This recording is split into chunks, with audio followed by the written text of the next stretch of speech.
Okay, so good morning. Today's daf is daf Yud Bet. I'm sorry, Yud Gimel of Masechet Chulin. We are on daf Yud Bet at the two dots, about 8 lines up. Let me share my screen and we will get really started. So here we go. So yesterday we discussed the ability, or on yesterday's daf, we discussed the ability of a minor to perform shchita. And we saw that it is valid when supervised. As we pick up at the two dots, 8 lines from the bottom of Yud Bet and Bet, the Gemara considers more generally whether minors can have legally meaningful thoughts, because essentially what we're saying in connection with the fact that a minor is able to perform shchita when supervised is that he cannot have legally meaningful thoughts. So the question is how great a scope is that on some level? So Amar Rabbi Chia bar Abba, by Rabbi Yochanan. Rabbi Yochanan asked, Katan yesh lo machshava o ein lo machshava? Can they have a thought that is specifically necessary? Let's take a look at Rashi. Really, Rashi is going to help us out here. This is the Rashi. A second of a second of the Y lines near the bottom of Yud Bet and Bet. Katan yesh lo machshava o ein lo machshava. Kagon b'shchitas kodshim. So, for example, unlike the slaughter a of a regular animal, of a chulin animal, where you don't need any specific intention. And as a result, as long as an adult is watching and making sure that everything is done correctly, you're going to be okay. So not quite as I said few moments ago, that you actually don't need any thought. It's not as if well, one could argue that the adult is providing the thought, but in any event, the point is that you may not even need any thought. When it comes to kachim, you do need a thought. So, kagon b'shchitas kachim, deboy kavana, that it requires some level of intention. K'dialfinan b'shmaisa kamaisa, as we are disvachim, as we saw at the very beginning of Maseches Zvachim, daf beis amud aleph. The shachat katan ola lishma mi havia kavana olo. When a minor does the right thing, has the right things in mind when he slaughters an ola, and he has in mind that it should be an ola, does that count as sufficient intention or not? And so that is the question that we are asking. And Tosos supplements and supports Rashi, asking a question, but noting the fact that in fact Rashi's explanation is correct. So let's take a quick look there. Katan yesh lo machshava o ein lo machshava. Perish b'kontris gegonjer shchitas kachim. Di yalaf b'reish zakim. Di bay lishma. The shachat katan ola lishma. So mi havi kavana olam. And so that was why we asked that question back in Zvachim. V'im tomar, and if you want to ask, ha hasam mashma distama nami kosher. But 1 second, didn't we say that you didn't need any special intention when it came to a sacrifice? That if you had no intention, as long as you didn't have the wrong intention, it would be kosher. So doesn't that show that you don't actually need intention? Mishum disvakim stamalisman, that we assume that you do the right intention. So kaimi, and that's what we established. Ve'eno posel, and therefore it should not be posel. Achi yachavin shalolishman, and you're not going to have an invalidity of the sacrifice unless you specifically have in mind that you're not doing it for the right reason. So as a result, doesn't that show maybe you don't need any kavana, and even no kavana of a minor should be sufficient? The yesh lomer distama de katan gara, that when we say a katan has no intention, and that is a different kind of situation. It's even worse than an adult who has no intention. De'ein lo das lahavin, because he's not necessarily smart enough to understand shehem kachim, that this animal is a sacrifice. The savar shehem chulin, and he'll think that this is actually not a sacrifice. V'havole misasek u'pasel, and so as a result, it would be as if he were, let's say, tossing swords around, and he accidentally slaughtered an animal, where when it comes to chulin, that's going to be kosher. But when it comes to a sacrifice, that is not kosher because that's a misasek situation. You did it unintentionally. And so as a result, even the act itself was unintentional, is the key in misasek. And so as a result, that would be invalid with respect to a korban, even though it would be valid with respect to a regular animal, with a chulin animal. And the point is that Rashi is in fact correct, that what matters here is, with a kind of thought that we're talking about, is such as, for example, a sacrifice. So back into the Gemara. So now we are last abbreviation on the seventh to last line on Yud Bet Amud Bet. Amar le Rabbi Ami the Tiboy le Maisa. Well, 1 second. You should even ask about a minor's ability to do an act. Because Maisa, well, 1 second. Maybe you're going to tell me that a Maisa is different. Delo coming by, like, that you didn't have to ask about it because Ditanan, we have a Mishnah. Yesh lahen Maisa. This is a Mishnah in Kalim, Perek Yud Zayin, Pasuk a Mishnah Tet Vav, where it says that they do have the ability to act, that minors do have the ability to act. But if you know about that Mishnah, Machshava Nami, well, then you'll know the answer to your question about thoughts, because Lo Tiboyle, you shouldn't even be asking that. Ditanan, because we know in that same Mishnah, it says that they do not have the ability to have legally meaningful thoughts. And so as a result, that should answer your question. You shouldn't be asked. Ditnan, here's the Mishnah in greater detail.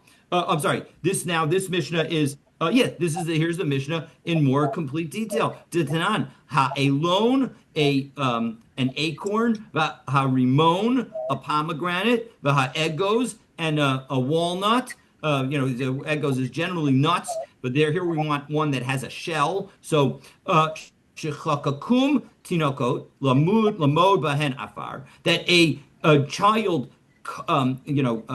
hollowed out in order to measure dirt in it, right? These are ancient toys, so to speak, as Rashi tells us. Lamud behin afar, end of the fourth to last line in Rashi. Kederach shatinokot osin l'schok.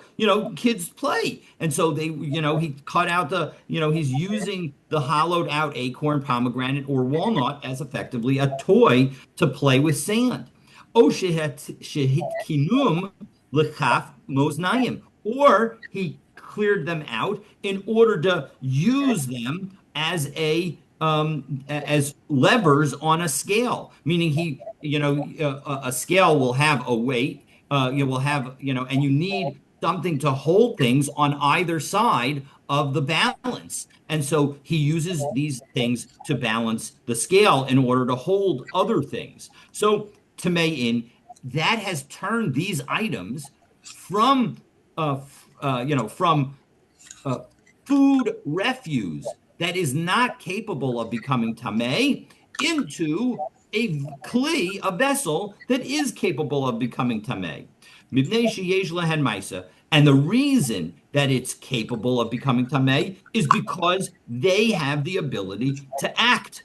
And Rashi tells us, second to last line, kagon zeh shemasehem mochachichem dilashem kli niskabnu. This act supplements the intention that they clearly have.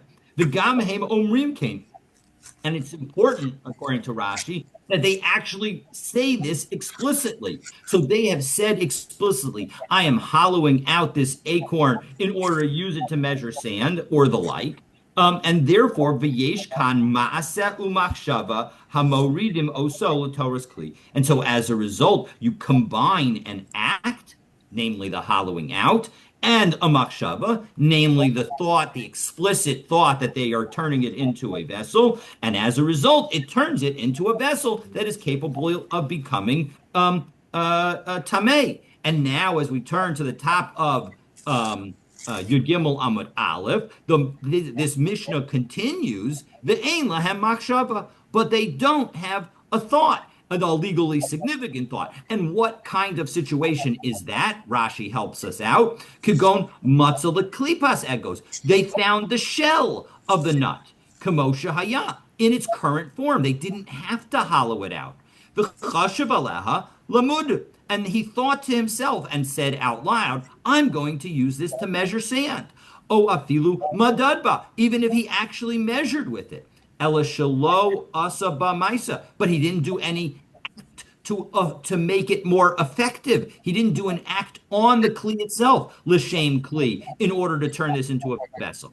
Ve'im bein das, but if this child was an adult and had the ability to have intention and had knowledge, chishev aleihen tmein, that thought itself would turn this shell of a nut into a vessel, b'machshava, with just the thought. Ditnan kol ha'kelim yodin lidei tumatan b'machshava, that we say in Maseches Kelim, Parakaf Hey, Mishnah Tet, that if a person, an adult, thinks about a kli, and with in order to turn something that is not yet into a kli in its current form, then it becomes a kli and is capable of becoming tameh. Obviously, it has to have other capabilities of a kli. It has to have some kind of kibul or some other aspect to it that makes it sufficient to become a kli, but it had not yet become a kli, possibly because you were planning to do more work to make it into a more refined kli, and you decided, you know what, this is sufficient for my purposes. And so as a result, now all of a sudden, an adult's thought in that case, even without additional action, is sufficient. But what we see from this Mishnah is that a child's thought without action is not sufficient to turn something into a vessel. So I don't understand. The Gemara is asking Rabbi Chia, namely Rabbi Emi is asking Rabbi Chia, you're telling me that Rabbi Yochanan was wondering about thoughts, but we know about thoughts and we know about actions. What's left? So Amar Le, Rabbi Chia explained, Machshava gredita lokim ba'ilei. You're right. When it's just a thought, when it's the lesser kind of thought, meaning a thought with no action, clearly that's not going to be sufficient. What's the situation where Rabbi Yochanan is asking a question? Machshavto nikeret mitoch ma'asav. It's where the thought is obvious from the action.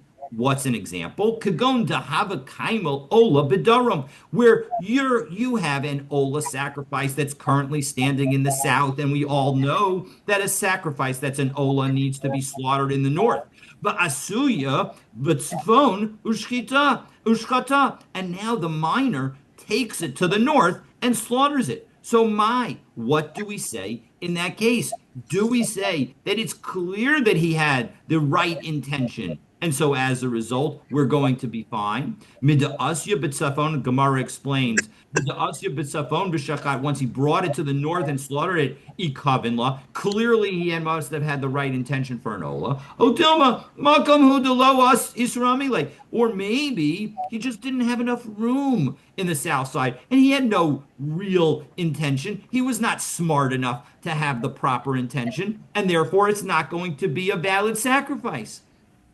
So, Hanami Amri Rabbi Yochanan Chadazimna. And you know what? Rabbi Yochanan once gave this law and said what the ruling is. Ditnan Hama'ale Perosav Legag Mibnei Haknima. If somebody brings fruit up to the rooftop because of bugs, so Vayarad Alehem Tal, and now you have the dew falls on them in the morning. Einan B'chiyutan. It does not have, this is not an intentional wetting of fruit and vegetables. It's important to remember that in order for a fruit to be capable of becoming tameh, after it has been disconnected from the ground and is now capable of becoming food, it must be washed with one of 7 different liquids, and dew is one of those liquids. And so as a result, if you had intention for this, well, then the fruit would be capable of becoming tameh. But here, you did not bring the produce to the roof in order to get the dew on it. And so as a result, that alone is as if somebody else put water on your fruit. And that is not enough to make your fruit capable of becoming tameh if you didn't want it. However, however, if you decide that you know what, you want it to for the wetness to happen, you wanted the dew to go on those fruit, so hare hein b'kiyutan. Well, now all of a sudden you fulfilled the kiyutan idea of saying that if water is on your produce, well, now it's capable of becoming tameh. So ha'alum cherish shota v'katan. So that is with an adult. And all you had to do is just think. And Rashi tells us, let's take a look at the Rashi, actually. This is a very important Rashi. It's Rashi, we're on Yud Gimel Amud Aleph. It's 6, 9, 12, 15, 16 lines down in the narrow lines of Rashi. Harehein b'ki yuten. Dahachi amrinan b'duchta achrisa. Because here we say in another place, Oduhu atal alehen. That the situation is where the water is still on the fruit. B'sameach, and he is happy about it. And now, because the water is still on the fruit, even though he brought the fruit up to the rooftop only to avoid the bugs, but he now is happy that there was water on the fruit. Harehein b'kiyutan, you fulfilled the kiyutan concept, and therefore, even though he never had an intention, he never did an action that was going to show that he wanted the water to be on the fruit. He only had a thought after the water was on the fruit. It's still sufficient. Ella kishira samer. It's just that when he saw it happen, he was happy that it happened, and so as a result, now the fruit is capable of becoming tameh.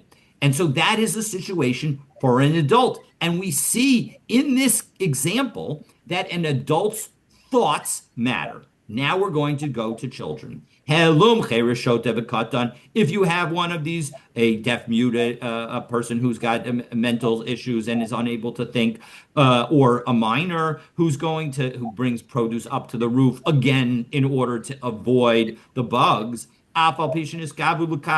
even if they then later intend that, take a look at Rashi, it's two Rashis down from the one that we just did. Rashi clarifies this is definitely talking about after the dew fell on it. So if the minor, the Chereshota Katan, had the same thought that the adult had, namely after the water was on the fruit, he says, oh, that's a good thing. That is not sufficient. He does not have the ability to have a legally meaningful thought. Because although they have an ability to do action, they don't have the ability to do thought. So that doesn't answer our question yet, because here we're talking about a thought without any action and an action with an explicit thought. But what about the situation that Rabbi Yochanan was asking about, right? Rabbi Yochanan was asking about a situation where an action is done, but there is no explicit thought. So here we have Rabbi Yochanan giving us the statement that answers his question. And the situation where we say that a minor's thought is not going to count is only if he does not turn while the water is on, while the dew is on the fruit. He does not turn the fruit so that the water goes all over or on additional parts of the fruit. So shelo hipech bahen, where he did not turn the produce, as Rashi tells us, ella shelo hipech bahen. It's three more Rashis down from where we left off in Rashi, just above the Hagot Tabach on the right hand side of the page. La'achar sheyarad hatal, after the dew had fallen aleihem on the fruit. Mitzad zeh, he wanted to turn it from this side, kedei yeshipol aleihem mitzad acher, so that the water would also go on the other side of the fruit. So if he did that, so if he didn't do that, that's the situation where the minor's thought is not going to work. Aval hipach behen, if he did think of that, harei kiyutan. Well, if he would have fulfilled kiyutan, as Rashi says, the next Rashi, aval hipach behen, to ma'asav mochichin, because his thoughts are proven by his actions, that is going to, his actions prove his thoughts. Afal pishalo pirish machshavto, even though he did not explicitly say his thoughts aloud.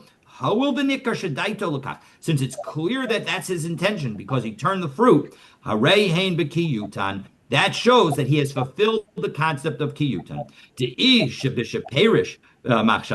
Because if he had said that that was his explicit thought, if he had explained himself b'shas ma'isa at the time of his action, lo itzrich Rabbi Yochanan la'ashmi'inan. Rabbi Yochanan wouldn't need to teach this rule. Because we know that a minor whose action is supported by what his explicit thought that he says is, that is a valid action. So we would already have known that. So the point is Rabbi Yochanan is showing that in this case, his action without an explicit statement of thought can show what his thought is and can be meaningful.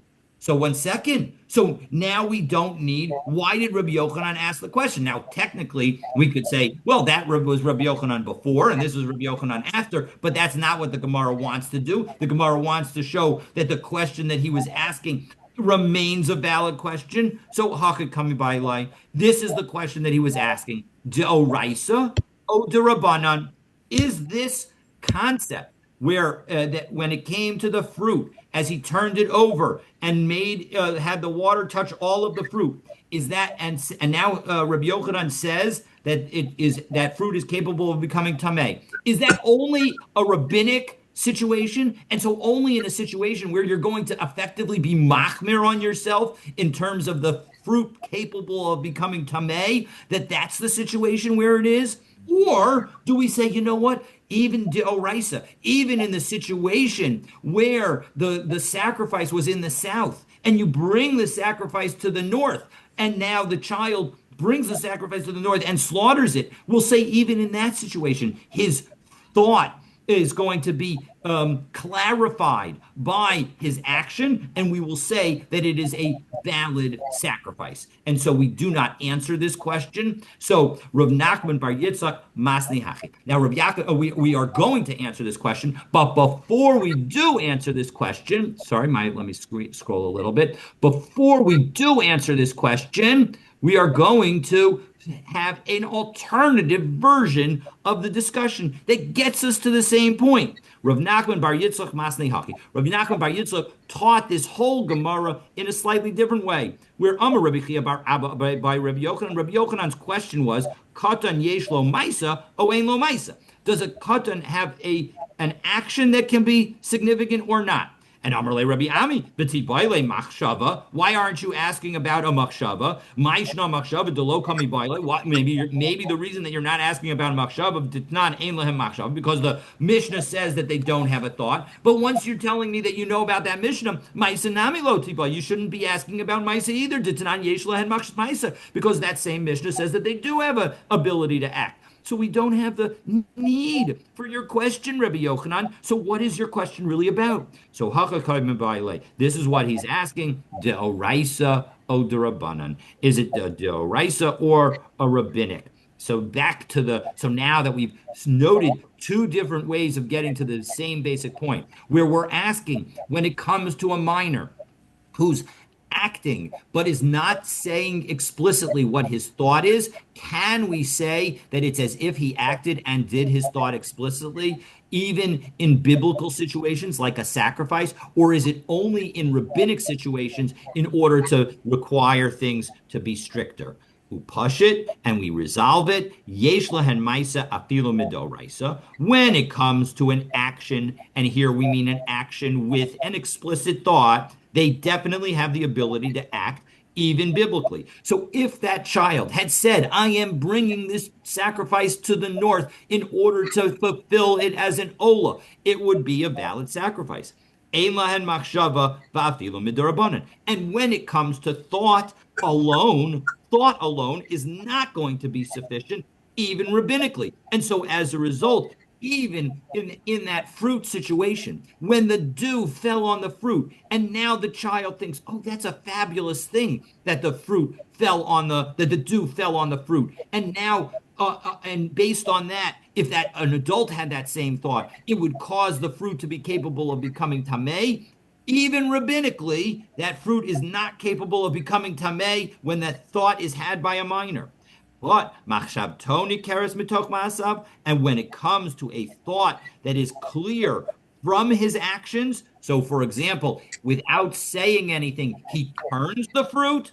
Well, midoraisa ain lo, it's not going to be sufficient for a biblical thing. So if he brings that sacrifice from the south to the north without saying what he's doing, we are not going to say it's a valid sacrifice, but midorabanan yeshlo. But when it comes to the fruit, we are going to say that it's significant. And so that is the answer that we come to Rabbi Yochanan's question. So the Gemara now provides the source for the fact that slaughter is slaughter of a sacrifice requires knowledge of what one is doing, unlike general slaughter. Again, this is the fundamental aspect that Rashi was essentially telling us ahead of time, ahead of the prior Gemara. So, by Minei Shmuel Rav Hana. How do I know that if you do something with unintentionally, without realizing? So again, the classic case of misasek is you pick up something from the ground, thinking that it is detached from the ground, and it turns out that it was attached from the ground. That's a case of misasek, classic case of misasek on Shabbos. So here, same kind of thing. You pick up a knife, thinking that you're just picking up the knife, and an animal runs over, and just as you pick up the knife, the animal runs over, puts its neck in the way, and you slaughter the animal. So, if you were to do that and again, if you do that for a regular animal, turns out it's going to be a valid sacrifice. But if you do that for a valid slaughtering, and so as a result, you'll be able to eat the meat. But if, in fact, you do that for a sacrifice, it's not going to be valid. And so Shmuel wants to know, how do you know? It's because the Torah says that you're going to slaughter the bull. You need to have the right thought. You need to be thinking that you're going to slaughter it as a young bull for a sacrifice. So Amar Lo. Well, okay. No, you're not misunderstanding my question. What you just answered, Rav Huna, is how I know that you're supposed to do it. But how do I know that if you don't do it, that it's going to be an invalid sacrifice? Meaning, where does the Torah repeat this concept?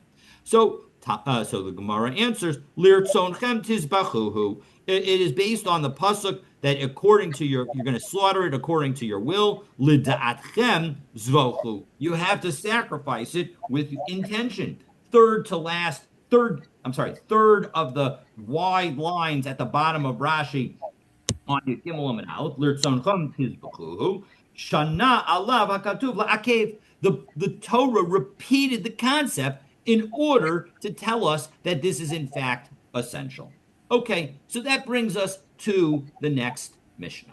So the next Mishnah details the ramification of a non-Jew's slaughtering. Now again, okay, yeah, so let's take a look. So, shchitas oved kochavim nevela, the slaughtering by a non-Jew of an idolater is considered a nevela, meaning umitam'a b'masa. It means that it is going to be the tuma that it has is going to be conveyed through carrying, meaning that even without touching it, if I have a piece of tameh of nevela and I put it on a plate and I carry the plate without touching it, I am going to become tameh from the nevela.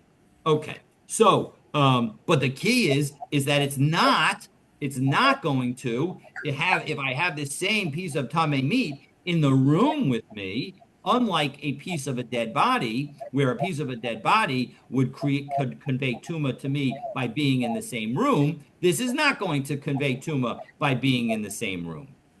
Okay, so that is the story. That is our Mishnah, and now the Gemara picks up from there. So hold on just a second. I'm muting you, Ken, because there's some background noise that in your location.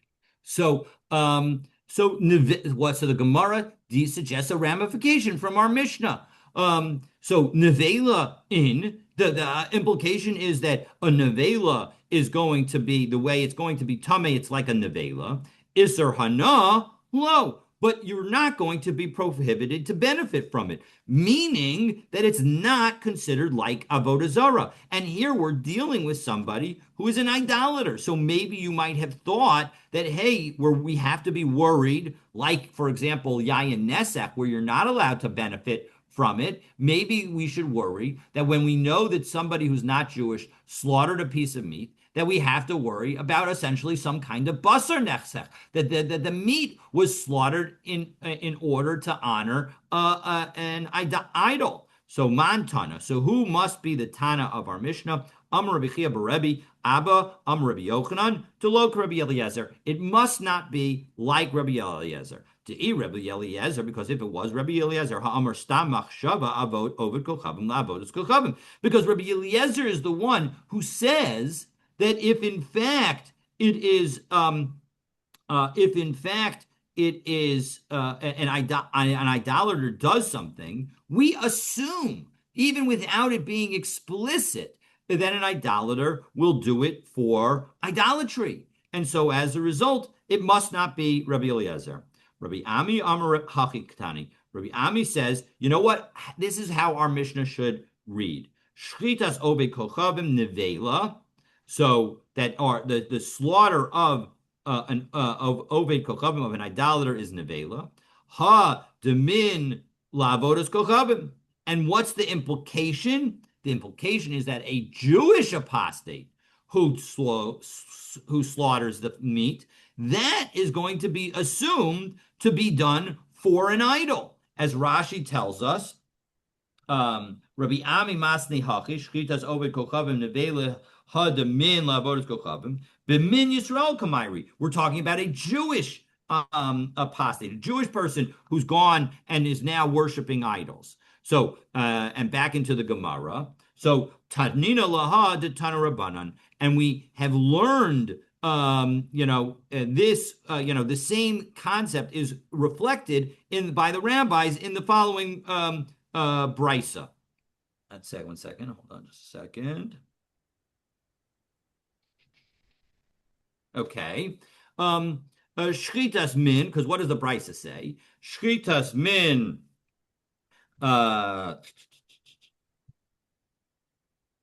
Yes. Shchitas min la'avodas kochavim. Again, showing that this lesson that Rabbi Ami takes away from our Mishnah is correct. That the slaughter of a min is considered as if it is for an idol.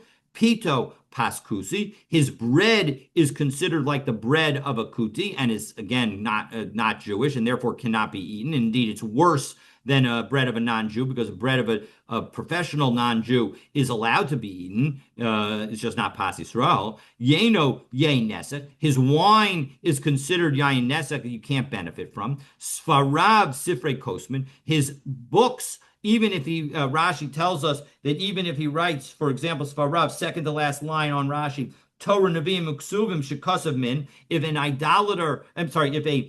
apostate writes a Sefer Torah or a Sefer of Tanakh, it's considered Kisifrei Kosman. It's like a diviner's book. Nevi'ei Habal. It's like a book of idolatry. To l'shem avodas kochavim custom, because we assume that he wrote it for idolatry. V'hachinami, and so here too, I'm reading b'Maseches Gittin. We say in Maseches Gittin, Daf Mem Hey, Amabet Sefer Torah shekasvu min yisarei, that a Sefer Torah that an apostate were to write, that needs to be burned. Okay, not only that, but peirosav tvalim, their fruit, even if they took trumas and maasros, are considered as if truma and maaser have not been taken. Yeshomrim, and some people say, as we turn to Yagimel Bet, Af Banav Mamzerin, that even their children are considered Mamzerim. But Tanakama, why doesn't the Tanakama say that? Now the Gemara is commenting on this brisa. Nah, even an idolater is not going to want his spouse to sleep around. And so as a result, we don't have to really worry about the children being considered mamzerim. Okay, so having distinguished between an idolater and apostate, so the Gemara now wonders whether we have to have a concern. Amar mar shchitas oved kol chavim nevela. In the end, we said that a shchitas of a non-Jew is considered a nevela. Minhu. Don't we need to worry that maybe he is an apostate, meaning she should be treated at least like a min of a Jew. And a min of a Jew, we assume that he was making it for idols. So Amar Rav Nachman, Amar Rabba bar Avua, ein minin be'umas of the kochavim. There are no people who are considered apostates among the non-Jews. One second, though. How can you say that? We see that there are people who are religiously idolaters in the world and believe in their paganism. No, no, most of them are not sufficiently knowledgeable to be categorized as a min. So Sabarla ki had Amar Rabbi Achia Amar bar Abba Amar Rabbi Yochanan, and it's like Rabbi Chia bar Abba said in the name of Rabbi Yochanan, Nachrim shebechutz la'aretz lav ovdei avodas kochavim hein. The people who are not Jewish outside of the land of Israel, they are not really idolaters. The only reason that they are acting the way they are is because they're just following their own personal traditions. And so as a result, they are not considered a min, and a majority of non-Jews are not considered a min. And therefore, in our Mishnah, when a non-Jew slaughters an animal, we don't have to worry about the fact that maybe he intended it to be for idolatry. And so as a result, slaughtered animals are not like wine. Amar Rav Yosef bar Manyumi, Amar Rav Nachman, Ein min be'umas of the kochavim. There we say that there are no, min among the idolaters. So lamai. So why did he make this statement? If he's telling us about slaughtering, well, we already have that in our Mishnah. Hashta shchitas min Yisrael amrat. 1 second. I'm sorry. If you're telling me that if an actual min, now again, remember that in our Mishnah, we're not assuming that you know that the person is a min. We just know that the person is non-Jewish. If you were to know that the person was a min, if you say that you know that the person is a min and he engages in slaughtering,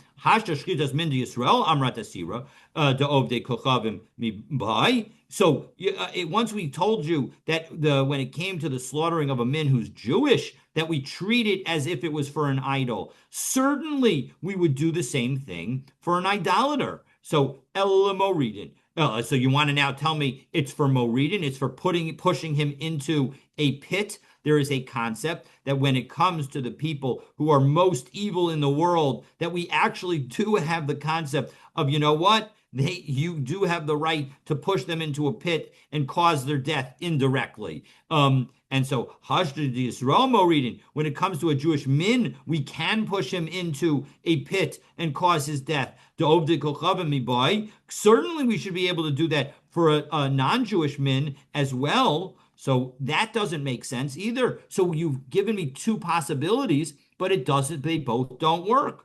So Amar Rav Ukva bar Chama. So Rav Ukva suggests lekabel mehen korban. It's talking about receiving a sacrifice from them.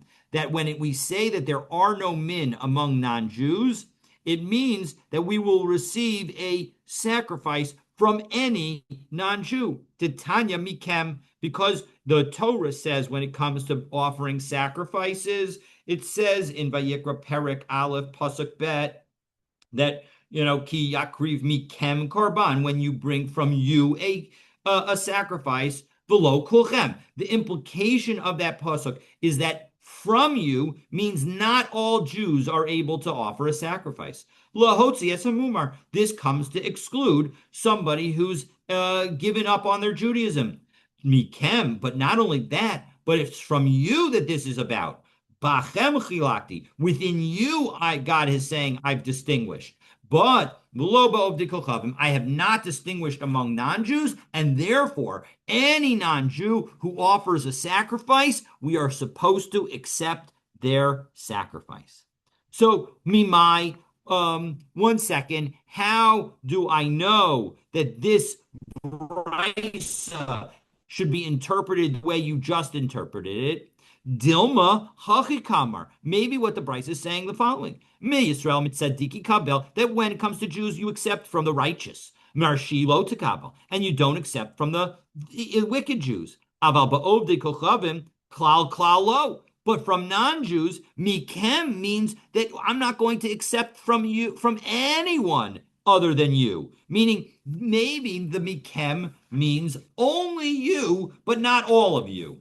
So, lo sakataita. Don't think that that's possible because Tanya, we have another pasuk that this is a pasuk Vayikra Parakapet pasuk Yudchet, where it says ish ish, and so the Gemara says the Brisa teaches Tanya ish. It says the Torah says ish. My Talmud Omer ish ish. Why did it repeat it and say every man? It's coming to tell you that even non-Jews can offer sacrifices. That they have the ability to vow offerings just the same way that Jews do. Okay, so now we go back and we said we ended the Mishnah ended by noting that an animal slaughtered by an idolater conveys tuma through carrying. And so the Gemara points out, umitame b'masa. We said that it is tame through carrying. Pshita, that's obvious that it's tame through carrying. Kevan de nevelahi mitame b'masa. Since it is a nevela, it's going to cause tuma through carrying. Meaning, once you tell me that it's a nevela, why did you also, Mishnah, need to tell me that it's tame through carrying? So Rava Hachiktani. Rava says, here's what I'm trying to tell you. Zo mitama b'masa. This is what conveys tuma through carrying. But there's another kind of situation where it would become tame even through being in the same room, under one roof. Ve'ezo, and what is that? Zo takrovis avodas kochavim ukarebi Yehuda ben Beseira. It's talking about an idolatrous offering of a that has been made, meaning again, takrovis avodas kochavim means here an offering to an idol, and it's like Rabbi Yehuda ben Beseira.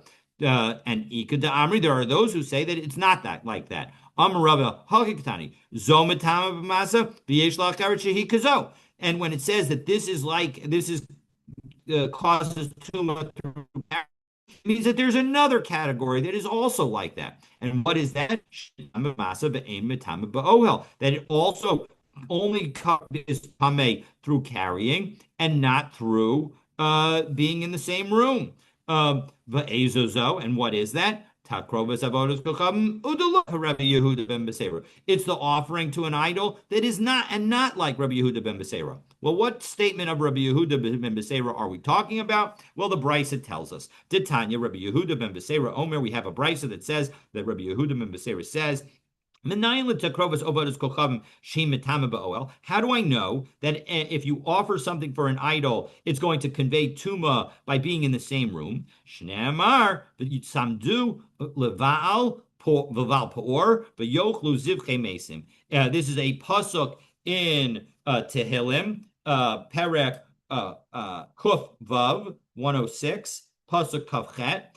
Where it says they attached themselves to Baal Peor and ate sacrifices of the dead. And so effectively we're going to create a Gzeira Shava, ma mes mitame ba'oel, just as the dead convey tuma by being in the same room and being under the same roof.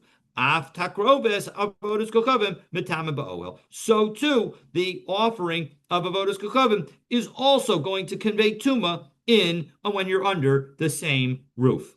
Okay, so let's do, even though I have this stopping here, I want to get a little further tomorrow, so let's see if we can do just the Mishnah and the Gemara here as well. So I'm going to stop share. I'm going to share my start of tomorrow's Daf document. Hold on just a second. Stop share and share anew. And share this, which is going to cover both tomorrow and the next day. We'll go to the top.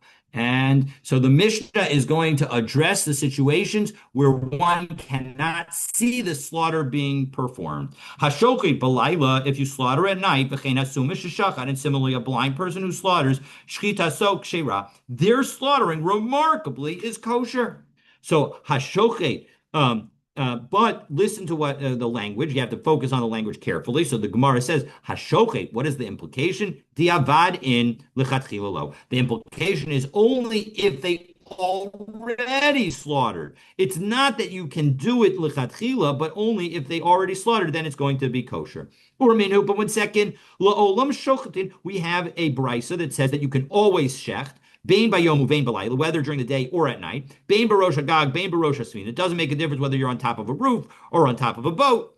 So doesn't that show the fact that you can say it even at night? That shows that even lichatchila, meaning la'olam shochatin, is a lichatchila language. So Amrav Papa b'sha'avuka b'kenegdo. Oh, we're talking about where there is a torch, a light source, a major light source opposite him. And so when he has a major light source next to him, well, then he can do the slaughtering at night. And so that's the situation. And Amar Rav Ashi, Daikanami, you know what? If you take a look carefully at these two texts, you can figure out that that's exactly what it's saying. Dekatani Hasam, Dumya Diyom. Because there, when we talked about Lila, we said Bain Biyom, Bain Belila. We compared it to daytime. So therefore, we're talking about when you can see as if it was daytime.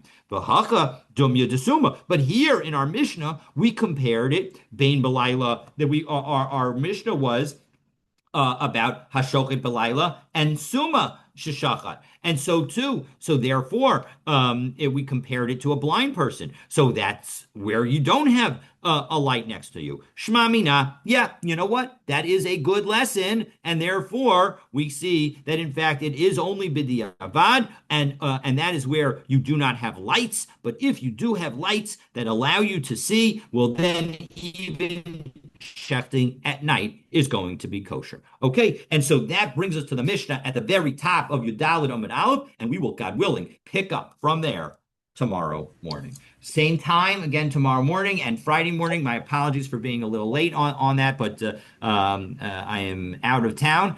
Next week, again, we will be back in town on time, 7:45 in person and on Zoom each day next week, Monday through Thursday. Friday will be an hour before Mincha, and I'll give you those times as we go through the coming days.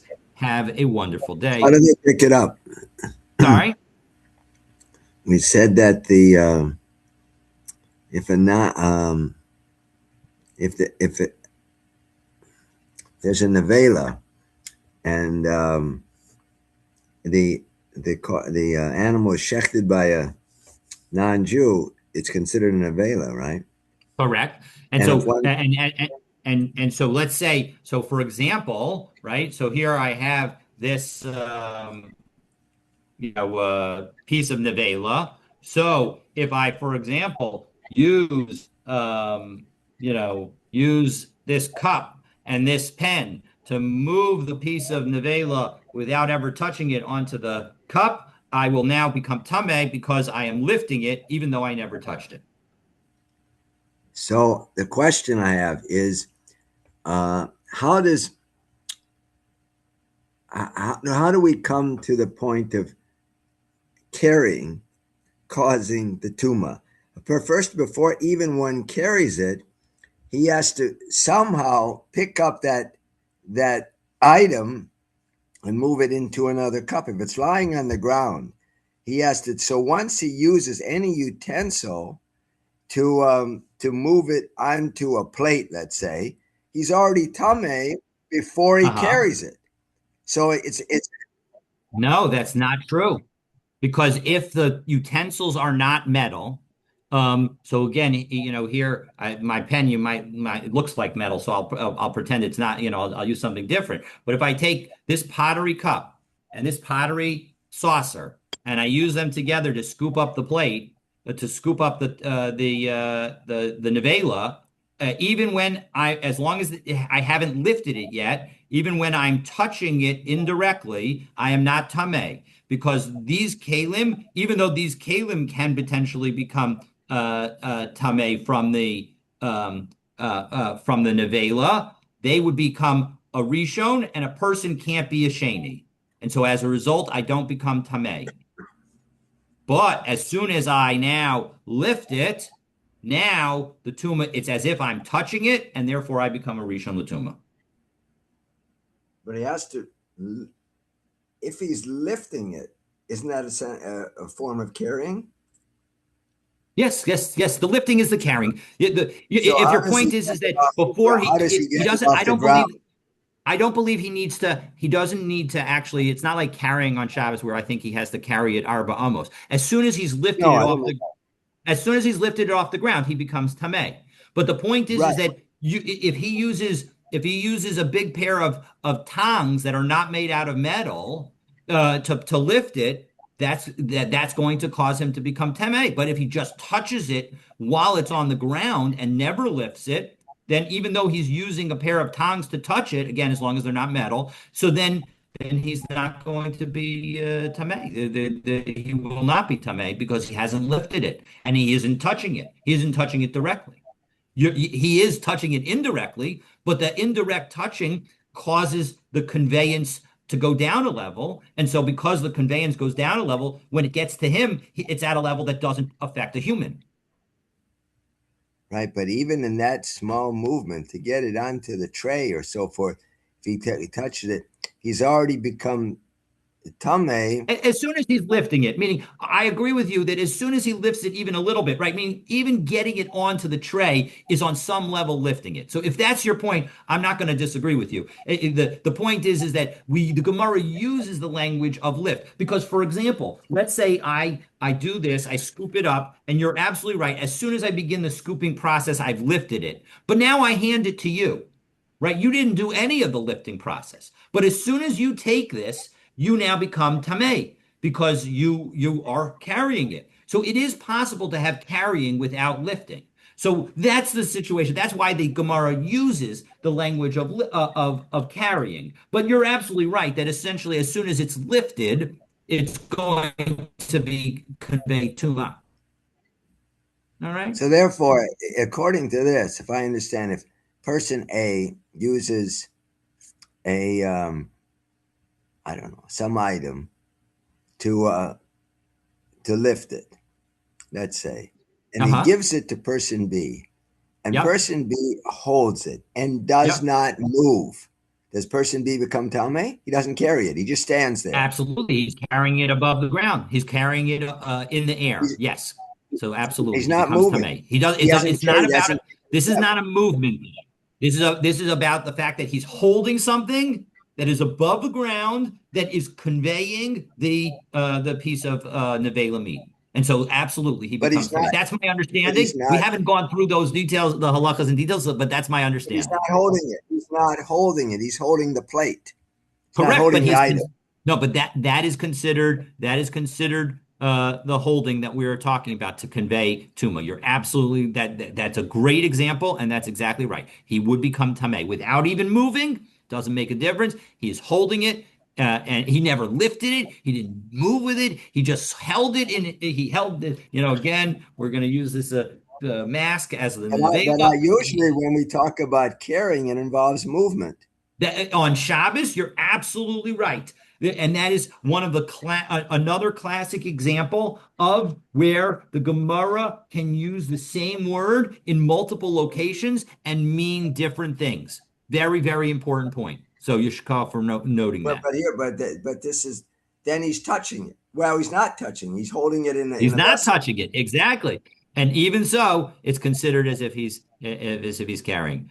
Clearly, there's going to be, hello, Ruby, good to see you. I'm going to stop the recording.